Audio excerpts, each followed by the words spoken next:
ಬಸವ ಕಲ್ಯಾಣ ಅನುಭವ ಮಂಟಪದಲ್ಲಿ ಬಸವ ಸಂಸ್ಕೃತಿ ಚಿಂತನ ಶಿಬಿರ ಉದ್ಘಾಟನೆ, ಯುವಕರಲ್ಲಿ ಬಸವ ತತ್ವದ ಅರಿವು ಮೂಡಲಿ. ಬಸವ ಕಲ್ಯಾಣ ಅನುಭವ ಮಂಟಪ ಆವರಣದಲ್ಲಿ ವಿಶ್ವ ಬಸವ ಧರ್ಮ ಟ್ರಸ್ಟ್ ಅನುಭವ ಮಂಟಪ ಹಾಗೂ ಬಸವ ಕಲ್ಯಾಣ ಕ್ಷೇತ್ರ ಸಮಿತಿ ವತಿಯಿಂದ ಆಯೋಜಿಸಲಾದ 3 ದಿನಗಳ ಬಸವ ಸಂಸ್ಕೃತಿ ಚಿಂತನ ಶಿಬಿರ ಕರ್ನಾಟಕ ಸರ್ಕಾರದ ರಾಜ್ಯ ಮದ್ಯಪಾನ ಸಂಯಮ ಮಂಡಳಿಯ ಅಧ್ಯಕ್ಷ ಶರಣಪ್ಪ ಅವರು ಉದ್ಘಾಟನೆ ಮಾಡಿ ಮಾತನಾಡಿದರು. 12ನೇ ಶತಮಾನದಲ್ಲಿ ಶರಣರು ಸಮಾಜ ನಿರ್ಮಾಣ ಜೊತೆಗೆ ದುಶ್ಚಟ ಹಾಗೂ ದುರ್ವ್ಯಸನಗಳಿಂದ ಮುಕ್ತವಾದ ಸಮಾಜ ಕಟ್ಟುವ ಕಾರ್ಯ ಮಾಡಿದರು ಎಂದು ಹೇಳಿದರು. ಶರಣರ ಜೀವನ ಮೌಲ್ಯಗಳು ಇಂದಿಗೂ ಸಮಾಜಕ್ಕೆ ದಾರಿದೀಪವಾಗಿವೆ. ರಾಜ್ಯ ಮದ್ಯಪಾನ ಸಂಯಮ ಮಂಡಳಿ ವ್ಯಸನ ಮುಕ್ತ ಸಮಾಜ ನಿರ್ಮಾಣಕ್ಕಾಗಿ ಕುರಿತು ಜಾಗೃತಿ ಮೂಡಿಸುವ ಕಾರ್ಯ ಮಾಡುತ್ತಿದ್ದು, ಭಾಲ್ಕಿಯ ಶ್ರೀಗಳು ಅನೇಕ ದಶಕಗಳಿಂದ ಯುವಕರಲ್ಲಿ ಬಸವ ಪ್ರಜ್ಞೆ ಬೆಳೆಸಿ ವ್ಯಸನ ಮುಕ್ತ ಸಮಾಜ ನಿರ್ಮಾಣಕ್ಕೆ ಶ್ರಮಿಸುತ್ತಿದ್ದಾರೆ ಎಂದು ಶ್ಲಾಘಿಸಿದರು. ಕಾರ್ಯಕ್ರಮದ ಸಾನ್ನಿಧ್ಯವನ್ನ ವಹಿಸಿ ಪೂಜ್ಯ ನಾಡೋಜ ಡಾಕ್ಟರ್ ಬಸವಲಿಂಗ ಪಟ್ಟದೇವರು ಹಾಗೂ ಪೂಜ್ಯ ಶ್ರೀ ಗುರು ಬಸವ ಪಟ್ಟದೇವರು ಆಶೀರ್ವಚನದ ನುಡಿಗಳನ್ನು ನುಡಿದರು.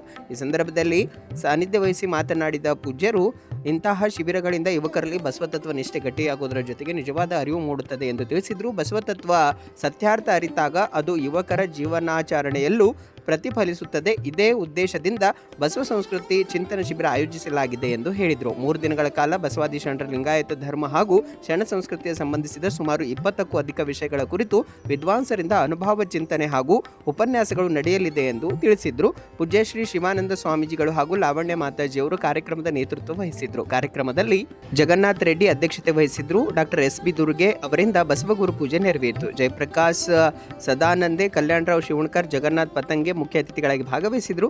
ಗೌತಮ್ ಬುದ್ಧ, ನಂದೀಶ್, ಎಂಎಸ್ಕೆ, ನರಸಿಂಹಮೂರ್ತಿ ಸೇರಿದಂತೆ ಹಲವರು ಉಪಸ್ಥಿತರಿದ್ದರು. ಸಂಗಮೇಶ್ ತೊಗರಕೆರೆ ಕಾರ್ಯಕ್ರಮ ನಿರೂಪಿಸಿದರು. ಸಚಿನ್ ಕೌಟ್ಗೆ ಶರಣು ಸಮರ್ಪಣೆ ಮಾಡಿದರು.